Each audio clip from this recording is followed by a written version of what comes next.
की तरफ से थोड़ा मैं कंपनी के बारे में बताता हूँ पहले।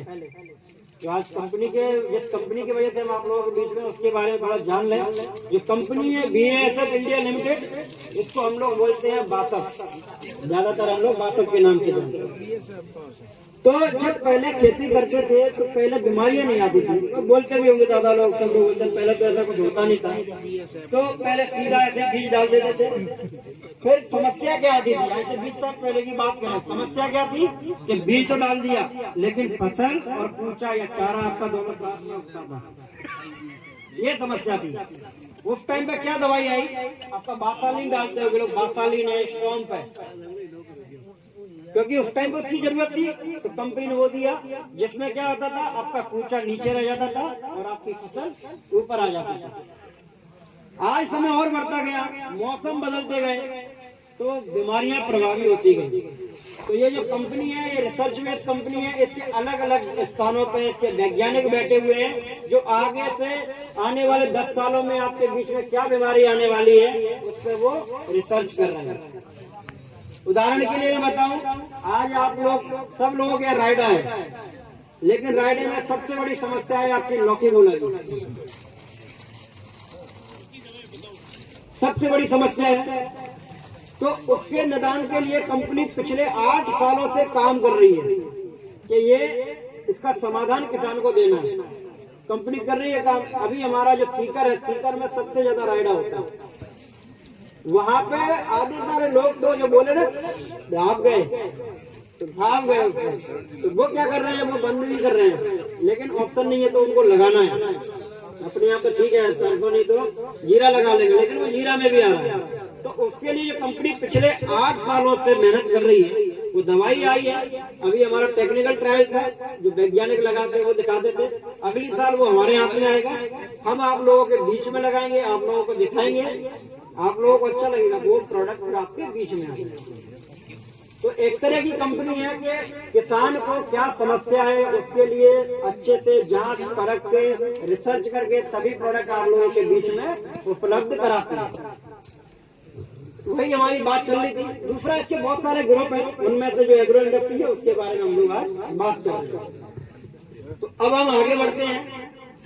तो जीरा क्या है? जीरा हम सालों से करते आ रहे हैं, इतनी मेरी उम्र नहीं तब से आप लोग कर रहे होंगे, बहुत सारे लोग तो, ठीक है, लेकिन मैं सिखाऊंगा नहीं ज्यादा जीरे में, क्योंकि वो सब आपको आता है कि कितना आपको बीज डालना है, कौन सी जमीन में करना है, कौन सा पानी पिलाना है, ये सब आप लोगों को आता है। तो आज जो हमारी जीरे की फसल है वो 40 से 60 दिन 70 दिन के बीच में है। तो पहले हम जीरे को समझने के लिए क्या करें, जीरा क्या है? कि जीरा जो है, एक संस्कृत में इसको जीरक बोलते हैं। जीरक का अर्थ होता है पाचन, पाचन करना।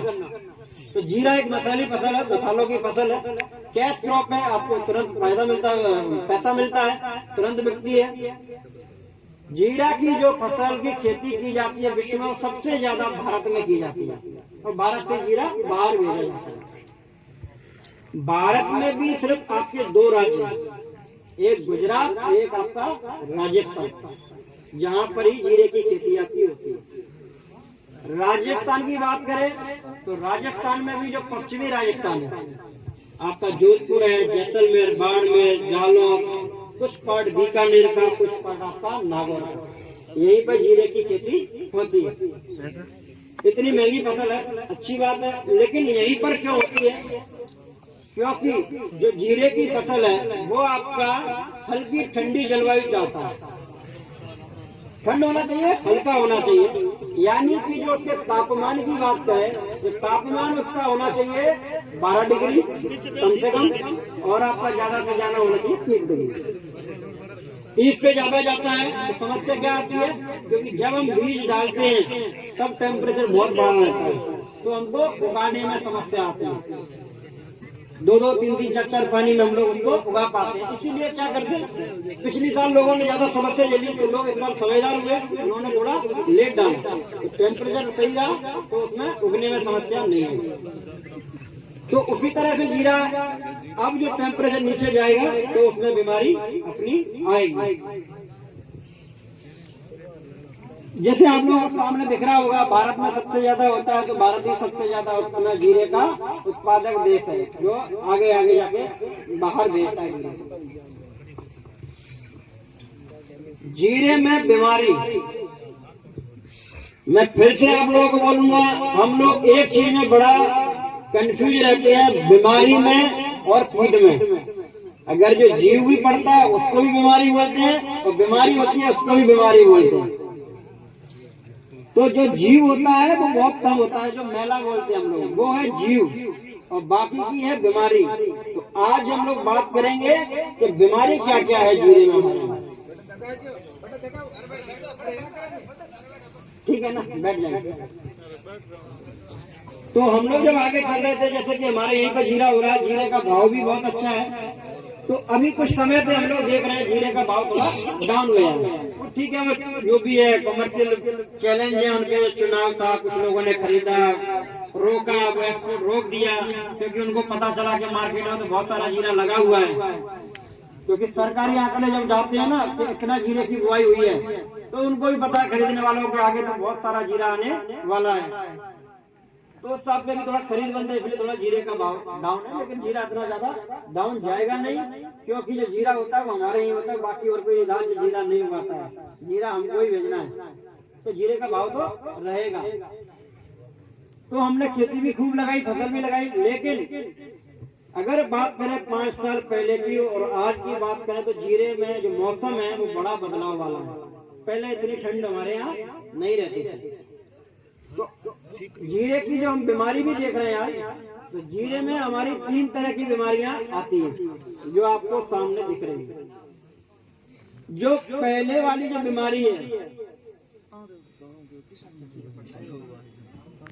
तो थोड़ा मुकेश जी ने बोला, एक चीज और मैं बता दूं आपको दवाइयों के बारे में, सब तो बात करेंगे, थोड़ा खाद का ही बता देते हैं पहले, क्योंकि जब हम खेती करते हैं तो पूरे डॉक्टर बन के जाए। तो जो पहले खेती करते हैं तो उसके लिए क्या चाहिए, एक तो जमीन अच्छी होनी चाहिए, पानी होना चाहिए, बीज अच्छा होना चाहिए, खाद होना चाहिए और दवाइयाँ होनी चाहिए, तो हमारा खेत अच्छा हम लोग उत्पादन कर सकते हैं। और वो सब जानकारी हमको होना चाहिए। अब वो समय नहीं है जो हम लोग दूसरे के भरोसे हैं, जो बोल दिया वो डाल दिया, वो सब आपको सीखना पड़ेगा। तो आपका खर्च कम होगा, फायदा आपका ज्यादा होगा। दूसरे पर निर्भर रहोगे तो खर्चा ज्यादा होगा और उत्पादन कम मिलेगा। तो आज जो समय है हमारा, जीरा में हमने बीज तो ले लिया, जमीन ले ली, पानी डाल लिया, सब कुछ है। खाद कैसे डालें? तो खाद कोई भी फसल के लिए हमें 16 पोषक तत्वों की आवश्यकता होती है। तो कार्बन, ऑक्सीजन और हाइड्रोजन हमको वातावरण से मिलता है। 3 मुख्य पोषक तत्व होते हैं हमारे, जो हम बोलते हैं NPK। N यानी कि नाइट्रोजन, यूरिया। उसका काम है सिर्फ पौधे को हरा रखना और बड़ा करना। तो वो भी हमको टुकड़े में देना चाहिए। जितना टुकड़ों में दोगे उतना वो फायदा करेगा। एक साथ दोगे तो वो नीचे चला जाएगा, वेस्ट हो जाएगा, पैसा ज्यादा लग जाएगा, फायदा हमको उतना नहीं मिलेगा। क्योंकि यूरिया को हम जब भी डालते हैं दूसरे दिन घुल के हमको पौधे को मिल जाता है, और उसके रिजल्ट आपको 4 से 5 दिन में दिख जाते हैं। दूसरा होता है P, फास्फोरस, DAP। DAP का काम क्या है?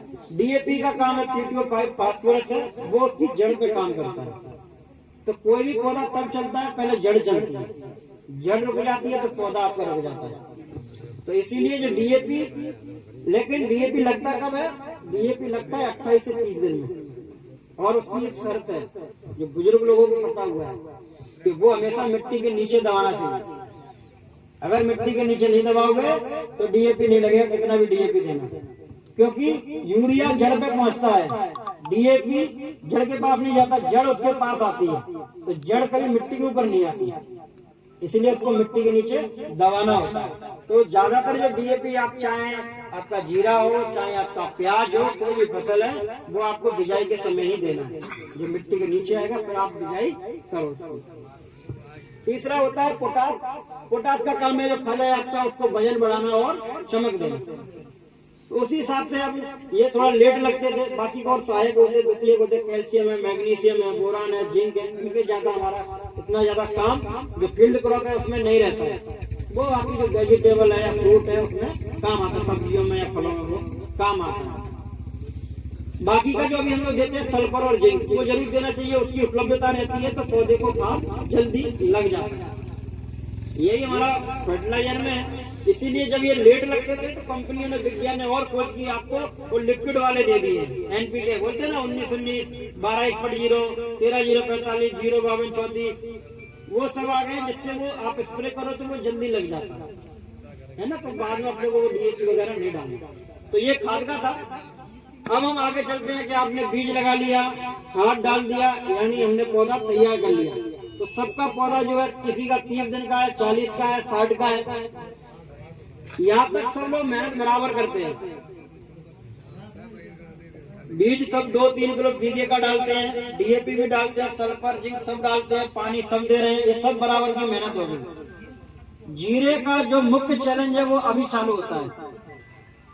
जो अभी से जीरे को संभालेगा वो जीरा आपका अच्छा रहेगा, क्योंकि हम देखते हैं ना, जब लास्ट में हमारा जीरा आएगा तो कोई 1 कुंटल निकालता है, कोई 2 कुंटल निकालता है, और कोई को तो 50 किलो ही मिलता है बीघे का। तो वो अभी से जो देख रेख करेगा, क्योंकि अब सही समय जीरे का चालू हुआ है। क्या चालू हुआ अभी हमारा, जैसे कि अभी तक हम जो लड़ रहे थे 15 से 20 तारीख से, 15-20 दिन से वो हम लड़ रहे हो, पहला वाला दिख रहा है ना पौधा मरा हुआ, उस समस्या से भी सब लोग लड़ रहे हैं।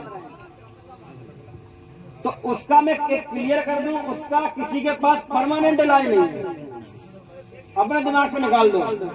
और अब ये भी मत सोच लेना कि परमानेंट इलाज नहीं है तो जीरा को छोड़ दूं, लेकिन उसकी रोकथाम है।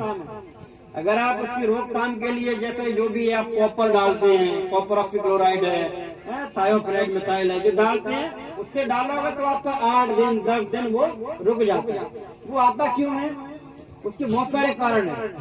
खेत में गोबर की खाद कच्ची डालना, चलो वो भी नहीं डाली। कार्बन और नाइट्रोजन का जो रेशियो होता है वो अनबैलेंस होना, पर हमको उसकी जांच करानी है, वो भी है। दिन का और जो रात का टेम्परेचर है वो 10 डिग्री से ज्यादा फ्लक्चुएट होना।